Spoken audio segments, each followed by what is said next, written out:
Hello, everybody, and thank you for joining us. As ALPA's 10th president, I do feel deeply honored to have been democratically elected by our members to lead their union on their behalf. And I thank you for inviting me here today, Ken. I do.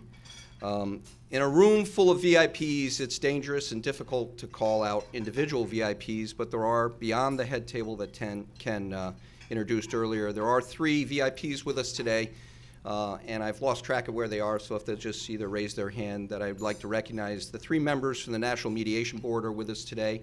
The chairman, Harry Hoaglander. There you are, Harry. Hi, thanks for coming. Linda Pacella, I believe, is back there as well. So, hi, Linda, and Nick Gill. Thank you, all 3 of you, for coming and taking some time out of your busy day to join us. So, it's tempting to make assumptions, to leave accepted truths untested. Orville Wright said that if we worked on the assumption that what is accepted as true really is true, then there would be very little chance for advance. Let me give you an example of what I mean by this. And as Ken introduced, I was a commanding officer of a F-18 squadron. And for those who are pilots in the room, and particularly those who are fighter pilots in the room, and my apologies, thanks, Ken. And my apologies for those in the back room, but there's no way for a fighter pilot to talk without using his hands. So I apologize out there, but I am going to talk using my hands. And one aircraft, another aircraft. Fighter pilots have no hair on their knuckles because the afterburner keeps burning it off the trailing aircraft. So I just want to tell a story to illustrate a word about assumptions. So it's a story of a junior officer who's returning from a mission in which he got into a dogfight, and he's debriefing his commanding officer on this mission. So we'll call the commanding officer Skipper, which is the vernacular for the commanding officer, and we'll call the junior officer Chemo. So, inside joke, you'll all get it when you find out later from the person who laughed next to you. So they get back, the junior officer, Chemo, lands on the ship, goes down to the ready room. He sees his commanding officer, and he's very animated. He's very excited. He's just jittery. He's so excited. He's really happy to tell his skipper about this dogfight. So he's describing it. Skipper, we came off the target, and there he was. I saw him. At the exact same moment, he must have seen me, because immediately both aircraft turned towards each other. And as they approached each other, it was so close, Skipper, honest to God, I could see his face as we went by. The fight immediately went uphill into a rolling scissors, where the aircraft roll around each other. Sorry, I told you I was going to talk with my hands. Roll around each other over and over again until they lose enough energy. And then he goes, then Skipper, it went immediately, just like I was trained, into a flat scissors, where the aircraft try to fly as slowly as they can, trying to fly behind each other, because once you're behind, that's your best opportunity to take the shot. This is where you take the shot, from behind. And eventually, he says, Skipper, it just went back and forth, until finally we ran out of energy, ran out of altitude, and now hitting the ground was the biggest problem, not getting shot down. So I immediately shifted to terrain avoidance, and we went down, and all of a sudden we find ourselves in a river valley, running down the river valley. Every time I went to the left, he went to the left. Every time he went to the right, I went to the left. Back and forth, getting more and more animated. And soon enough, the skipper's getting tired of Chemo's story, not unlike you are getting tired of this story. And eventually, the skipper couldn't take it anymore. And he goes, Chemo, why didn't you shoot him? And then Chemo looks up and goes, because this was me. This was me. So it's a story about assumptions, right? Commanding officer made an assumption. On this day in 1927, Charles Lindbergh took off from Roosevelt Field on Long Island for the first solo, nonstop transatlantic flight. On this day in 1932, Amelia Earhart took off from Newfoundland for the first solo, nonstop transatlantic flight by a female pilot. Those intrepid aviators did not make assumptions or rest on accepted truths. They asked questions, assess the facts, and then push the boundaries of what they thought was possible so that they could take action. ALPA was founded on these same pioneering principles in that era. We're dedicated to the advancement of safety in our industry. In fact, we are the world's largest, that's right, the world's largest non-governmental aviation safety organization. ALPA's played a role in nearly every significant safety improvement in the airline industry. In every aspect of safety, pilot assistance, and security, ALPA's expertise and experience has helped move our industry forward for more than 80 years. The safety record in North American airline industry is a direct reflection on the intense education, exhaustive training, and proven experience that are part and parcel to the airline piloting profession, regardless of whether the pilot flies passengers or freight. While some assume that it's easy, airline pilots show their mettle every day with spirit and resilience. But our success and that of our industry hinges on putting safety first. Safety first. In the upcoming FAA reauthorization, the focus needs to fall without distraction on maintaining and enhancing safety. Some are calling for shorter timelines, reduced oversight, and rolling back safety standards for first officer qualifications or preventing pilot fatigue. Let me be clear, and this is your captain speaking. If our industry is to safeguard passengers, air cargo shippers, and flight crews, we cannot tolerate anything less than the highest possible safety standards. To this end, ALPA is calling for a clean, on-time FAA reauthorization bill. It must not contain the extraneous measures that have delayed the bill's passage in the past. By passing a clean bill, Congress will provide the FAA with a dedicated, stable funding necessary to fulfill its mandate and also move ahead with its vital work to enhance safety, system efficiency, as well as modernization of programs such as NextGen. Speaking of NextGen, ALPA believes that the safe, efficient, and effective air traffic control system is essential to meeting our nation's future transportation needs. With that in mind, ALPA's leaders recently updated their policy with regard to the U.S. air traffic control system, making it clear it should be not-for-profit and funded to ensure that reliable, predictable, and sufficient long-term funding sets the stage for continued modernization. The governance of this future air traffic control system should be structured to ensure that key stakeholders, and ultimately the users of the system, such as ALPA and NATCA, have a role in setting strategic direction and oversight. In addition, any change in how the air traffic control system is managed must safeguard the employer-employee relationship that has been instrumental in advancing the highest standards of air safety and transportation. So at ALPA, we work to keep American flying safely, but we also want to keep it flying fairly. While it's true that ALPA is looking for ways to neutralize competition among airlines in the areas of safety, training, and security, let me put to rest once and for all and the wrong assumption that ALPA is anti-competitive. Because pilot seniority system determines so much about our work life and career, we're often linked to our companies for the long run. Accordingly, pilots are the ultimate long-term investors in our companies.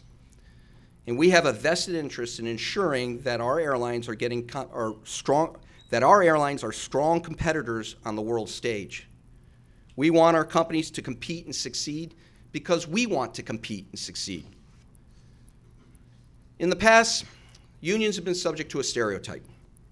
Today, I challenge each of you to look at ALPA's record on behalf of this industry. Our discipline of following the facts and resisting rhetoric is our hallmark as advocates for the industry and our profession, as well as safety and security. Last year, the JetBlue pilots recognized the value of ALPA membership. We're proud to have them on board. Virgin America pilots began voting a week ago, and the election results will be final on June 4. The Virgin America pilots are driving this effort themselves, and I am hopeful that they will join ALPA next month.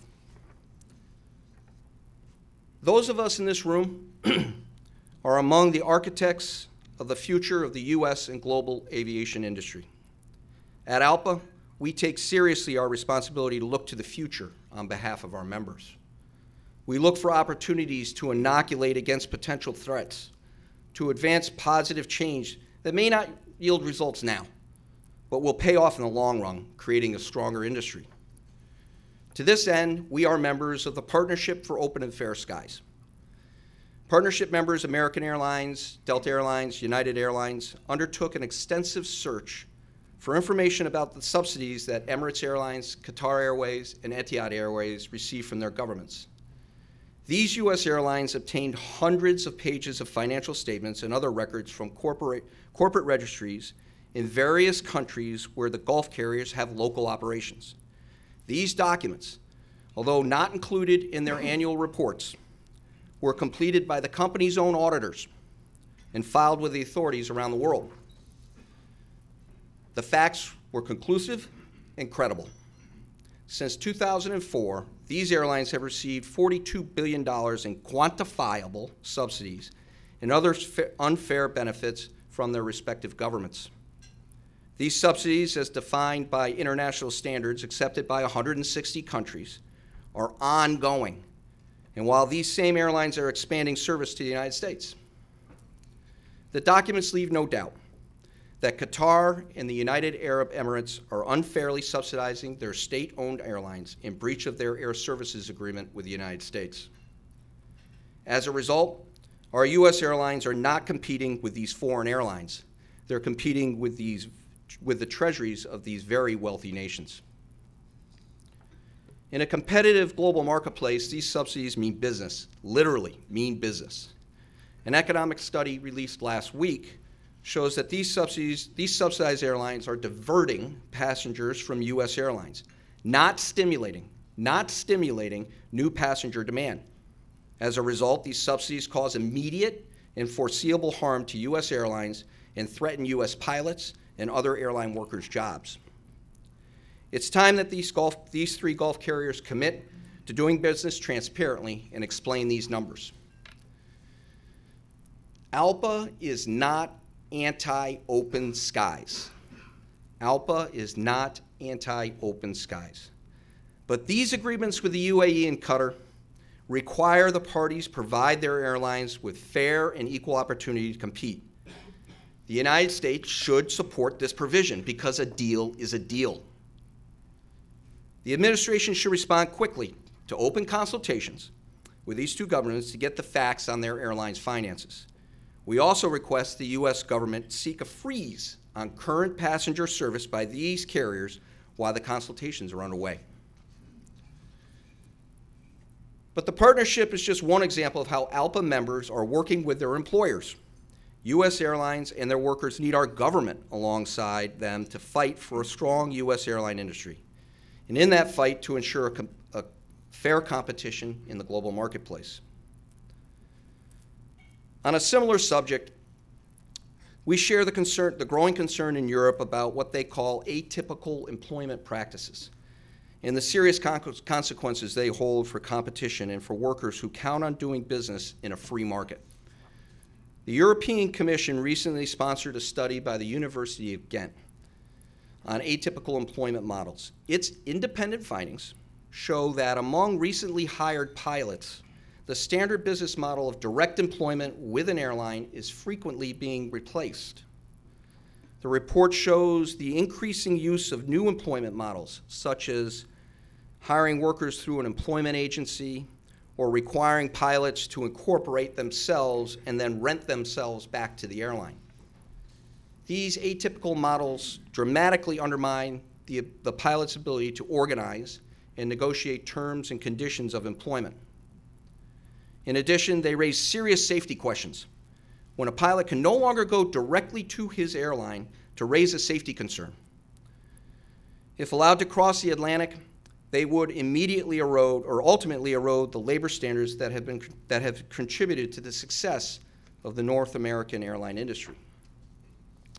In addition, the study found that European airlines are increasingly participating in so-called forum shopping, a practice in which companies do business in countries that are not their own in pursuit of advantageous laws or regulations. The practice exposes and raises questions about safety, Social Security, taxes, in addition to labor concerns. One reason it's a concern is because we know what can happen. Consider how the flag of convenience business practice has affected the U.S. maritime industry. The practice allows a company to register merchant ships in a foreign state to avoid its own country's regulations, taxes, and labor costs.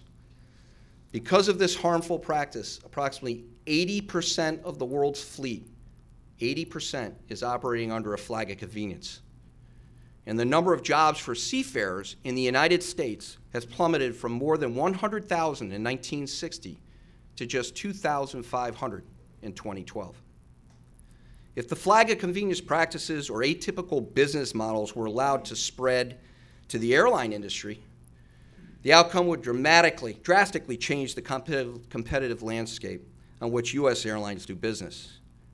U.S. airlines would be under pressure to do this business in the same way. They just would, risking our industry and our workers' jobs. As I mentioned earlier, ALPA has been a vital part of the global airline industry for more than 80 years. That includes our participation through the International Federation of Airline Pilots Associations, or IFALPA, in the International Civil Aviation Organization, or ICAO. Founded in 1947, ICAO's mission covers two major activity areas. The first involves rules and regulations on aviation matters such as training, licensing, airworthiness, weather, maps. In short, safety and security issues that need to be coordinated on a worldwide scale. The second activity centers on the practical application of these rules and regulations. But recently, ICAO has embarked on a new ambitious sphere of influence, attempting to play a substantial role in the economic regulation of the world's airlines. It's developing a multilateral air services agreement and a multilateral investment convention. Clearly, these issues are not within the past scope of ICAO's mission, and it's important that ICAO remain focused on the core subjects of safety, security, and the environment, treading very carefully, if at all, in this new arena.